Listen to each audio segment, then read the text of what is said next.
Экинчиси, күндө ичет. О, эл журт, кандай жигитти жоготтуңар? Силер билбейсиңер да. Мен кандай жигит экенимди билбейсиңер да деп. Ушул эле сөздү кайталай берет экен. Кечке ушул сөздү кайталай берет экен.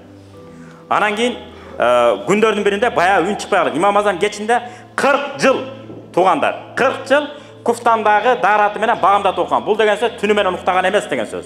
Имам Азам. Күнүн ошол атат. Баягы ичип кеткен, ичкич деп айталычы, алкаш деп айтпай эле койчу. Ичкич, кичине жумшагыраак дейт. Ичкич кошунасы күндө термен иштейт экен.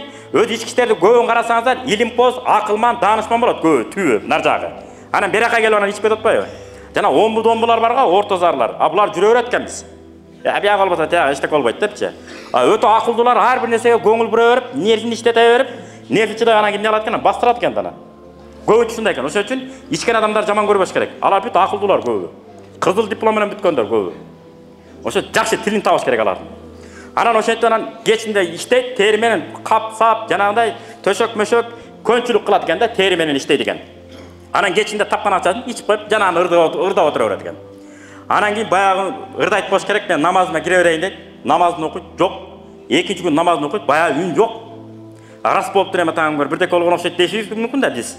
Имам Азам кыжалат болуп излеп, эмне баягы жигит каяка кетти десе, аны ушул айылдын башчысы барып камап койгон дейт.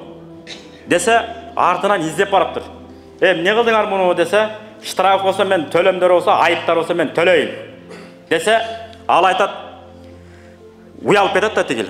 Башчысы, жана аскерлердин башчысы. Мени өзүңүз чакырбайт белеңиз, сиздин убактыңыз тар. Буяка келип кеткенче канча убактыңыз кетти? Бунун ордуна далай сабак берет элеңиз, далай фатваларды издеп чыгат элеңиз десе, жок, мен ишим чыгып өзүм келдим. Кошунамды канча төлөш керек, мен төлөйм штрафын. Чыгар десе, жок, жөн эле алып чыгып кете бериңиз дейт. Жанындагылар да суранып берет. Бизди деле алып чыгып кетиңиз, айтканыңызды кылабыз дейт. Жанындагы ошо зынданда отургандан бардыгын ээрчитип алып чыгып кетет. Жанагы акылдуу да чыгып алып айтат экен да.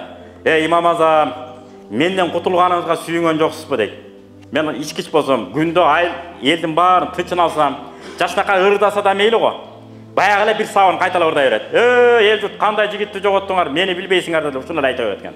Акырын азайып баран уктап калат экен да. Ошону айтып, мени эмнеге куткардыңыз десе, сен менин кошунам болгонуң үчүн гана куткардың дейт. Кошунаң болбосоң дейт, куткарбайт деле болчумун сага дейт. Жар салым кошпойт деле болчумун дейт. Көрдүңүзөрбү? Ичкич болобу, башка болобу, кыялы ит кыял болобу, төө көтөргүс болобу, кошунага да мамиле кылышыбыз керек экен.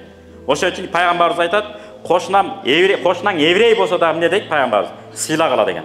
Мына ошолчо мамилеси үчүн жанагы тобо кылып исламдагы эң атактуу аалымдардын бири болгон экен.